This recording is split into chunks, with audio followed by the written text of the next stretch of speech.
Today on Animal Airport, the team fight for the survival of a neglected lemur. He's clearly in quite a lot of discomfort with his hands and feet. A husky is taken into quarantine, but it's needed to warn its epileptic owner if she's about to have a seizure. I mean, I can kind of feel it, but she'll know before I start feeling it. A young foal flies in, but she mustn't be separated from her mother. And an owner fears her elderly dog won't be home for Christmas. If they can't read the chip number and they can't find it, they're going to keep it for another 3 weeks.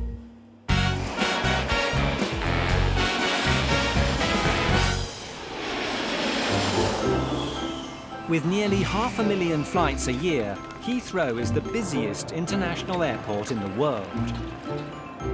As well as 65 million human passengers, each year around 40 million animals passing through the airport check in at the Animal Reception Centre, affectionately known as the Ark. It's early morning in the run-up to Christmas, and Karen is just back from the supermarket. There's no turkey, so you might think she's a vegetarian, but this isn't her Christmas dinner. We get quite strange looks when we go out and buy shopping for the animals here. Along with tens of thousands of tins of pet food, each year the Ark gets through about a ton of bananas, 1,000 lettuces, and countless carrots. This is just for tortoises, which there aren't many of them, and the lemurs.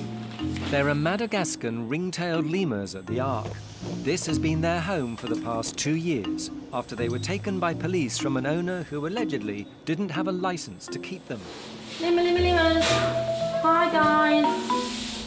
Despite the confines of their quarters and perhaps because of their delicious diet, the adult female that first arrived here has since had babies, increasing their number from 3 to 6.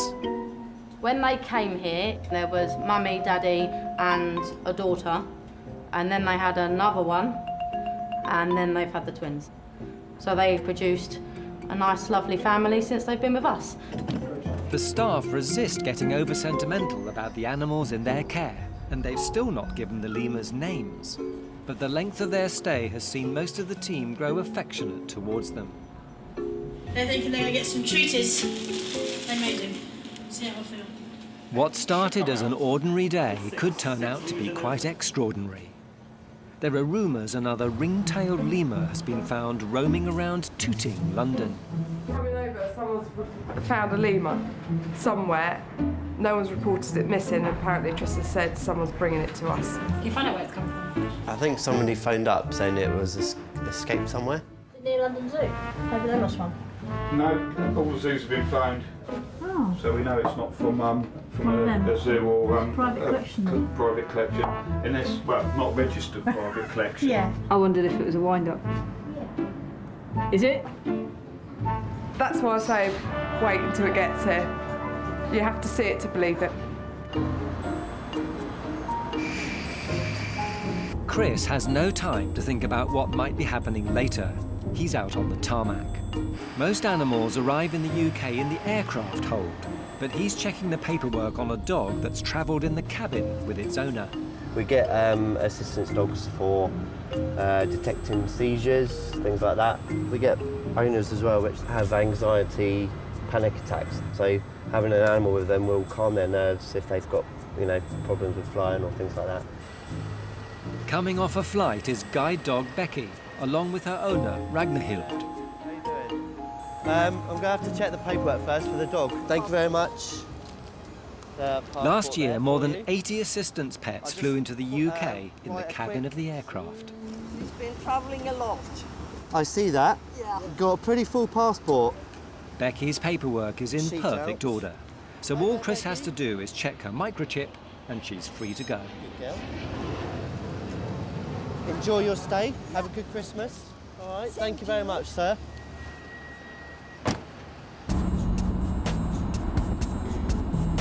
Matt Ford's a regular at the Ark. He runs a specialist transportation service for exotic animals. He's heading into London to pick up what's become the talk of the Ark. We're off to the Blue Cross Animal Hospital in Victoria. We're going to collect a ring-tailed lemur that's been found romping around on Tooting Common it obviously wasn't very well, because I think a member of the public actually picked it up and took it to them. And as you know, lemurs aren't generally slow enough just for you to bend down and pick up.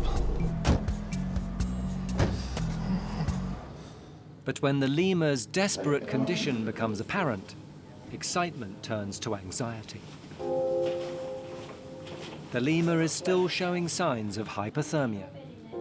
Its injuries suggest it might have been attacked by another animal, and it's in shock. Here at the Blue Cross, we don't normally see things like this coming in at the night. This is not something we see every day. It's like often once in a blue moon. But we looked at it, we gave it fluids, treated it for shock, warmed it up, and got it back to the state it's in now, really, which I think is fit to travel. It's well enough to move, and he's out of the danger zone as such. Matt's taking it back to the Ark, where it can be given round-the-clock care. At the Ark, huskies Cody and Brenya have been detained after their flight in from the States. Because of the risk of rabies, they must be quarantined for at least 2 weeks at a cost of several £100s. But it's not the expense that's upsetting Leia. Dogs can be specially trained to warn epileptic owners of the onset of a seizure. I mean, I can kind of feel it, but she'll know before I start feeling it, so. She'll find a part of my body, clothing, she'll grab onto it, and she'll try to get me down so I won't like fall or anything. And then she'll stay with me until it's over. Yeah, one of my friend's mum has epilepsy and her dog does the same thing. Knows when she's going to have an epileptic fit. It is amazing. It's been 2 weeks since Leia last saw her dogs. It'll be another 2 before she again has the reassurance of Brenya at her side. For some owners, even waiting a matter of minutes for their dogs is all but unbearable. American Starlet Golden is one of them. I have 3 dogs. They're all mixes. There's Contrary. He's a Chow German Shepherd mix.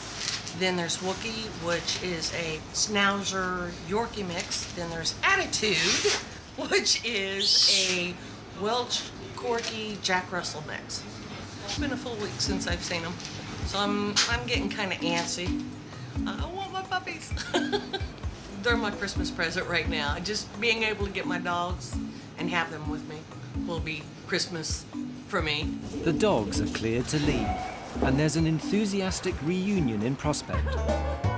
Though usually it's the dogs, not the owners, who can't control their emotions. The staff are always pleased to have a happy customer. Hysterical is another matter. If only they could stop Starlet Golden blocking reception. Yeah, we got another dog coming through here, so no. I haven't seen them for a whole week. Having them back is just like having my family back together. They get their own Christmas stockings, they get their own toys. So I think they'll enjoy Christmas just as much as we will. Merry Christmas! I got one. In the loading bay, Matt Ford arrives with the sick lemur. Deputy Manager Susie is immediately concerned. Next to really, he's got quite a lot of damage to his hands. He's got a lot of swelling and what looks like broken fingers. His tail's very matted, he's not moving properly, he's not with it at all really. If we can keep him warm and get him hydrated, we'll be able to see whether we can sort out those injuries, but I really doubt it. Each hour could be critical to its survival.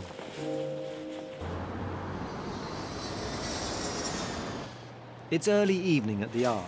Susie's about to brief some of the rest of the team on the intensive care programme the lemur will need throughout the night. He's not in pain, but obviously his welfare is very poor, he's emaciated, he's very weak.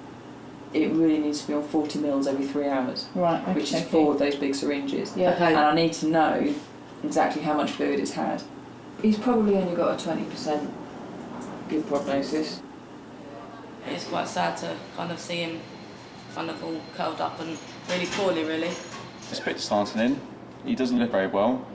Then you look at the lemurs that we've got here, and you look at him, and you can see the comparison. It's night and day. Every 3 hours, the lemur must be checked and given a special liquid feed to rehydrate it and boost its strength. But it's too weak to eat unaided and must be hand-fed by syringe. Even with this amount of care, the lemur's future is by no means certain. The Ark deals with around 12,000 dogs and cats every year, most heading to new homes across the world. But it's not just cats and dogs. Animal Health Officer Anne is checking on a tortoise. It's about to go on what's likely to be the longest, fastest journey of its life, from London to the United States. He's looking absolutely fine. His eyes are bright, he's got his eyes open. It is quite rare for us to have just one individual tortoise. Deputy Manager Tristan checks its travel crate. It's got the air hold and it's got the space around it, so that's fine. Yeah, I'd suggest we put some shredded paper in here, just in case there's turbulence. Once securely packed, it's put in a flight box. Like many animals leaving the country, it's x-rayed to check it's not carrying anything explosive. I was expecting it to be bigger. Just a tiny little one. One small tortoise getting a lot of attention. The Ark staff have spent the last week caring day and night for the sick lemur, and the special food and medicine appear to be helping.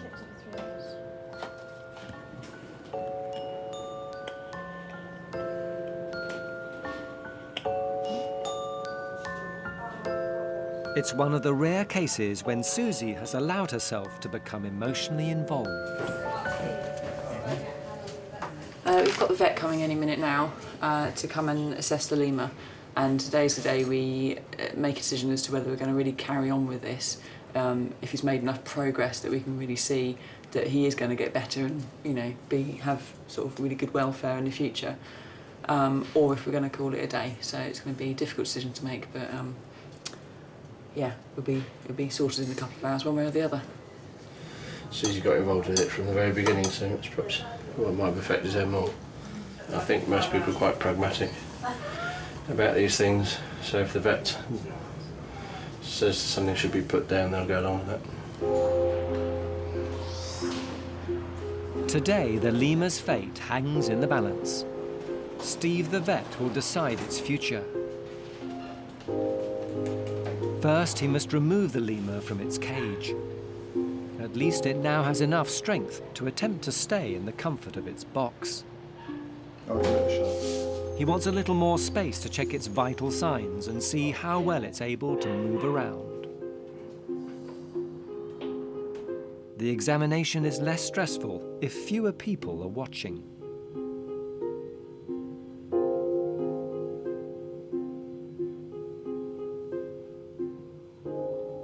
The moment of reckoning. He's putting on weight, he's eating well, he's drinking well. I think what we've got to do is get him across to, instead of being hand-fed, or assist-fed, get him over to feeding and drinking himself. Yeah. So if we were to carry on with the 3-hourly through the day, but with offering it to him, sort of putting the bowl in there, encouraging him, and then if he doesn't eat, then offering something on the spoon and that kind of thing, and then perhaps 6 hours overnight. Because he looks knackered in the night anyway. He's kind of like, oh, leave me alone already, yeah. Okay, I shall scribble down my report and make a note that I'm generally happy. It's a huge relief for Susie, but the vet will be back after Christmas. Bye-bye. I'm absolutely over the moon. I'm so relieved. We were really pessimistic about what the prognosis was going to be, and I've just been so anxious about it because we've put so much time into him and the staff have been fantastic. So yeah, he just needs to start fending for himself a little bit more, and yeah, brilliant news. Karen is delivering the pet tortoise onto his flight to the USA. It's probably about the most unusual thing I've actually delivered myself. We don't really deliver reptiles or anything normally to the planes. They're normally coming in. By the time the tortoise has completed his journey, he'll have clocked up more than 3,000 air miles. and a lot of in-flight catering. It probably likes its own particular food and has its own particular habits. I'd imagine it's quite a sport little brat.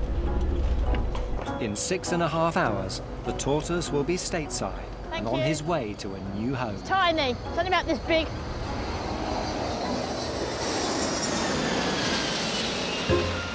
Every year, thousands of cats and dogs arrive at Heathrow.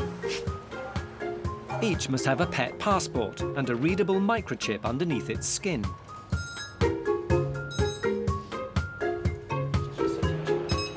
No microchip. Big problem.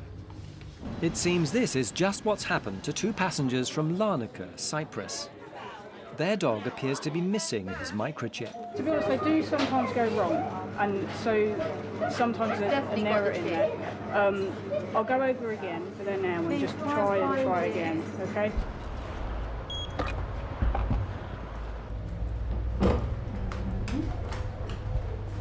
Chips are meant to be put right between the shoulder blades here, just under the skin, but they have been known to migrate a little bit around the body. I think that this chip's probably been damaged in there. Anne has to tell the owners. We check absolutely everything, and one of the chip readers that we've got is really sensitive, and we can use it sometimes even through boxes. It will pick up the chip number. So it is a really sensitive sort of little machine. Yeah. So what do I have to do? She can't be released at all? Yeah, she's under quarantine until we can read the chip. I hope she's going to be able to cope with it because it's an old dog. It's not a young dog, and that's what I'm worried about. If Nana needs a new chip, she'll have to spend Christmas in quarantine. Outside the Ark stable yard, some regular visitors are waiting for an especially large consignment of animals they've flown in from Dubai. Susie goes to supervise their arrival. Racehorses regularly cross continents, sometimes just for a single race. They are the VIPs of the animal airport with a retinue of attendants, and Kim's very much in charge. This is where the fun starts and the general manhandling of the equipment. For her, this is an everyday occurrence, so it's a slick operation. Horses travel in the hold of aircraft in specially adapted cargo crates. Among the 9 horses tonight, one very unusual traveller. A 6-month-old foal, flying with its mother because it's still suckling. The 2 can't be split up. Passengers just like these get personal service from sky grooms who travel in the hold with them. We generally look after them, make sure they're watered, they're hayed, they don't get sick. We're there if any problems occur. We don't often see mares and foals, so it's quite nice to have one on here. If they're well handled and they're quite calm, then it isn't any different to travelling any other horse at all. It's just that this will be the first time it's ever flown. This is Open Ranger. Checks completed, the horses can now be loaded for the last leg of their journey. Just the final paperwork and we're good to go. I'll give all the people a call to tell them that their horses have left and roughly what time they expect them in their yards. This shipment went smoothly, but inside the Ark, Nana's owners wait anxiously while Anne tries once again to find the microchip. I'll try one last time with you. Come, sweetheart. Oh, goody. It's not there, is it? We can't find it. Sorry, mate. Bad news for Nana, and there's more. Her owners have also brought their cats from Cyprus, and there's another problem.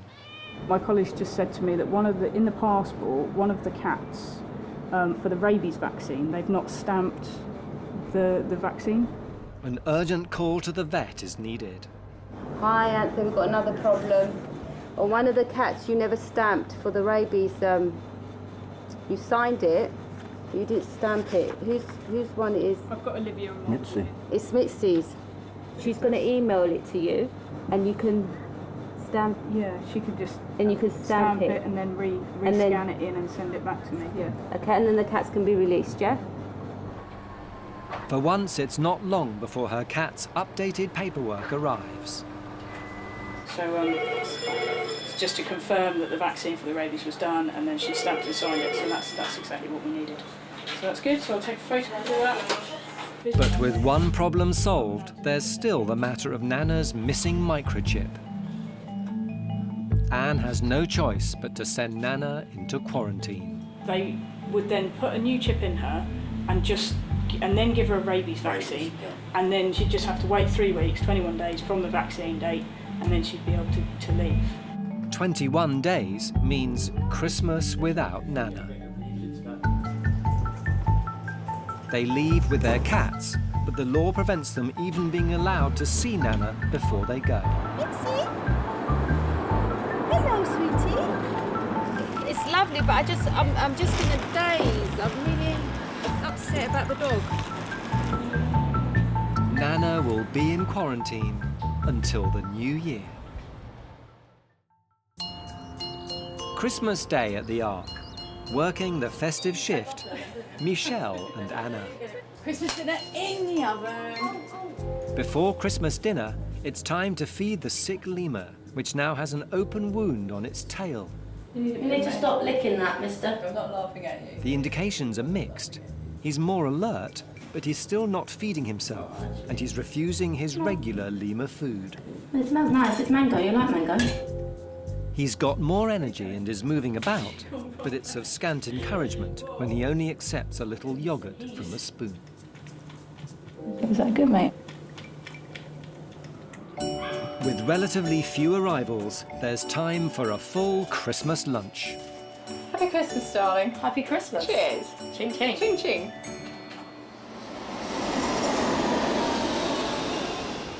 The festivities are soon over. A new year brings bad news for the lemur. The improvement that it made in how well it was feeding on its own and its mobility was good, but it wasn't at this stage enough. He wouldn't eat of his own accord. He'd have to be hand-fed all the time. And we never got him to a situation where he would be able to be reintroduced into a group situation. Also, he's got an injury on his tail tip, which has actually got the vertebrae of his tail exposed through the soft tissue. So to put him through a general anaesthetic for that, with no hope of rehoming him, was unfair on him. The vet came down and he euthanased it, which was sad but necessary, I think, in this case. And the way I feel about it is that now we know that there's nothing else bad that can possibly happen to that animal. It's really sad, but I think we've got to consider the long-term welfare of the animal. Yeah. We've been looking up to him quite, 24/7 really. Every few hours trying to get him to eat and drink and everything. It's a bit of a shame, really.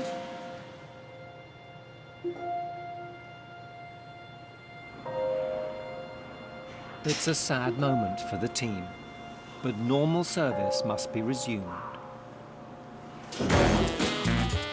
Flights are due in from all around the world. There's another busy day ahead. For 3 dogs and their owners, there's good news, a joyful reunion for all. Nana, the Cyprus poodle, has been fitted with a new microchip. She couldn't be happier. And Cody and Brenya have been reunited with a very relieved owner. Cody is back on duty.